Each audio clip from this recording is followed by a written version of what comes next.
જય શ્રી કૃષ્ણ વિદ્યાર્થી મિત્રો, હવે આપણે આગળનો ન્યાય લઈએ. ઇક્ષુ રસ ન્યાય. ઇક્ષુ એટલે શેરડી અને શેરડીનો રસ. શેરડી અને તેમાંથી પ્રાપ્ત થતા મધુર રસને નજર સામે રાખીને આ ન્યાયની પરિકલ્પના કરવામાં આવી છે. શેરડીના સાઠાની અંદર કુદરતે સ્વાભાવિક રીતે જ મધુર રસ ભરી આપેલો છે. શેરડીના પ્રત્યેક સાઠાને આ રીતે કુદરત તરફથી એક સુંદર ભેટ મળેલી જ હોય છે. પરંતુ જો આ ભેટ મધુર રસનો લાભ લેવો હોય તો પ્રથમ તો એને બહાર કાઢવો પડે છે. આ માટે શેરડીના સાઠાને કોહલુમાં પીલવો પડે છે.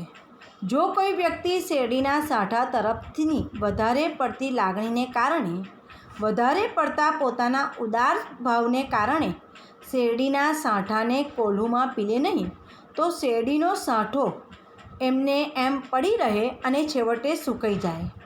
આ સ્થિતિમાં શેરડીના સાઠામાં મધુર રસનું અસ્તિત્વ હોવા છતાંય તે બહાર આવી શકતો નથી. પરિણામે તેનો લાભ પણ લઈ શકતો નથી. કુદરતે આપેલા મધુર રસનો કોઈ જ મતલબ રહેતો નથી. આ ઉપરથી આ ન્યાય માણસને ઉપદેશ આપે છે કે માણસની અંદર કુદરતે ગમે તેટલી શક્તિઓ ભરી હોય પણ તેને બહાર કાઢવાનો કોઈ ઉપક્રમ કરવામાં ન આવે તો તેનો કોઈ મતલબ રહેતો નથી. એટલે એવું કહે છે કે શેરડીના સાઠામાં રસ હોય છે, મધુર સુંદર રસ હોય છે, પણ એ રસ કાઢવા માટે એને કોલ્હુની અંદર પીલાવવું પડે છે. પણ જો આપણે એના તરફ દયાભાવ રાખીએ અને કોલ્હુમાં ન પીલીએ તો એ રસ અંદરને અંદર સુકાઈ જાય છે. પ્રત્યેક વિદ્યાર્થીની અંદર કુદરતે કોઈને કોઈ શક્તિ ભરેલી જ છે, એને બહાર કાઢવાનો ઉપક્રમ કરવો જોઈએ.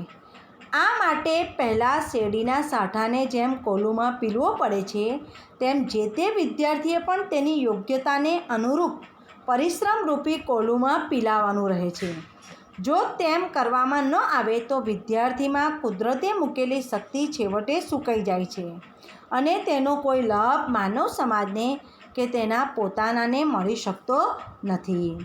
એટલે આપણી અંદર ગમે એટલી શક્તિ પડી હોય પણ જો આપણે એનો ઉપયોગ ન કરીએ અને બહાર ન કાઢીએ તો એનો કોઈ અર્થ રહેતો નથી.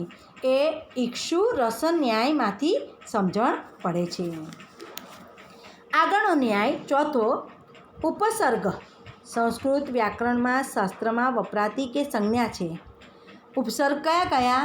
તો કે ઉપસર્ગ એટલે કે જે આગળ લાગે છે તે, જે આખા શબ્દનો અર્થ બદલી નાખે છે. ઉપસર્ગ કયા કયા છે? તો કે પ્ર, પરા, અપસમ, અનુ, અવ, નિ, સ્નિ, દુસ, દુર, વિ, આંગ, ની, અધિ, અપી, અતિ. તો આ જે ઉપસર્ગ છે એ ઉપસર્ગ, ધારો કે આપણે ગતિ, ગતિ એટલે એક સીધી ગતિ છે પણ એને જો પ્ર ઉપસર્ગ લાગે ને તો પ્રગતિ થઈ જાય એટલે વિશિષ્ટતા થઈ જાય. પછી આશા, આશા એ એક સારું પોઝિટિવ પાસું છે પણ એને ની લાગ્યું હોય તો નિરાશા, નેગેટિવ પાસું થઈ જાય. બરાબર? તો કહે છે કે જ્યારે કોઈ ભૂ જેવા ક્રિયાવાચક શબ્દની ધાતુ સાથે જોડાય છે ત્યારે તેને ઉપસર્ગ સંજ્ઞા થાય છે. સંસ્કૃત ભાષાના અભ્યાસુ જાણે છે કે ઉપસર્ગ સાથે જોડાઈને ધાતુનો અર્થ બદલાય છે. આ ઉપરથી આ ન્યાયની પરિકલ્પના કરવામાં આવી છે. તમારું આનું છે પેજ નંબર 92 અને 93 પેજ નંબર પર છે ન્યાય પરિચય. બરાબર વિદ્યાર્થી મિત્રો? જોજો. જેમ દરેક ધાતુનો પોતાનો અર્થ છે છતાંય તે ઉપસર્ગ સાથે જોડાઈને જુદા જુદા અર્થવાળો બની જાય છે, તેમ દરેક માણસનો પણ કોઈને કોઈ અર્થ, પ્રયોજન, ઉપયોગ હોય છે. પરંતુ આવા માણસો જ્યારે કોઈ ઉપસર્ગરૂપી વ્યક્તિ વિશેષની સાથે જોડાવાનું થાય છે ત્યારે તેનો મૂળ અર્થ બદલાઈ જાય છે અને નવો અર્થ અસ્તિત્વમાં આવી જતો હોય છે. જેમ કે એક મજૂરી કરતો પરિવાર છે. આ પરિવારમાં રહેલા બાળકો પોતાનો અર્થ, પ્રયોજન કે ઉપયોગ આખો દિવસ રમતા અને આમ તેમ રખડવાનો છે.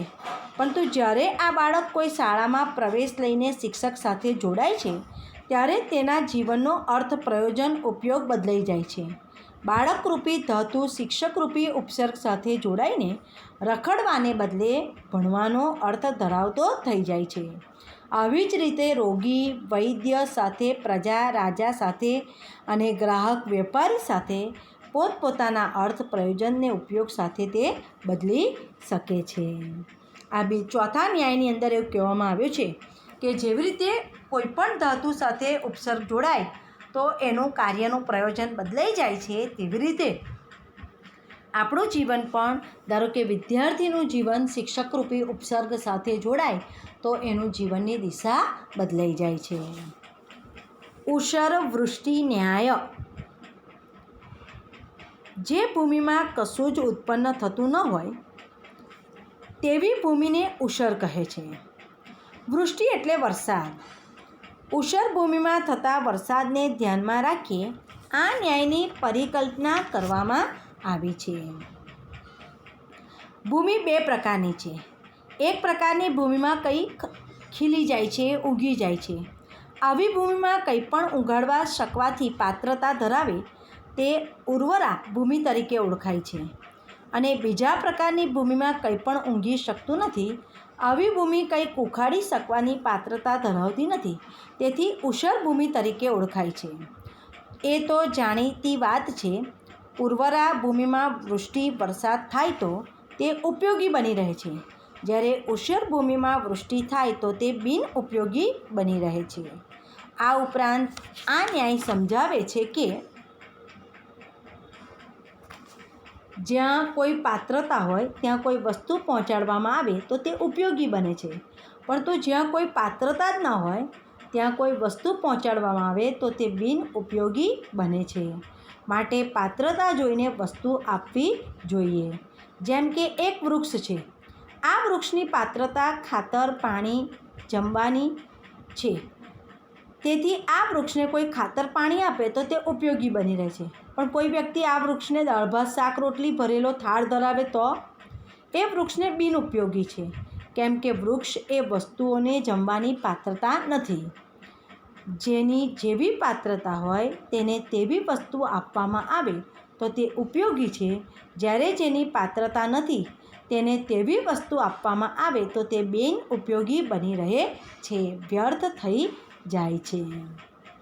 બરાબર વિદ્યાર્થી મિત્રો, આ ન્યાય પરિચય એકદમ સહેલા હોય છે.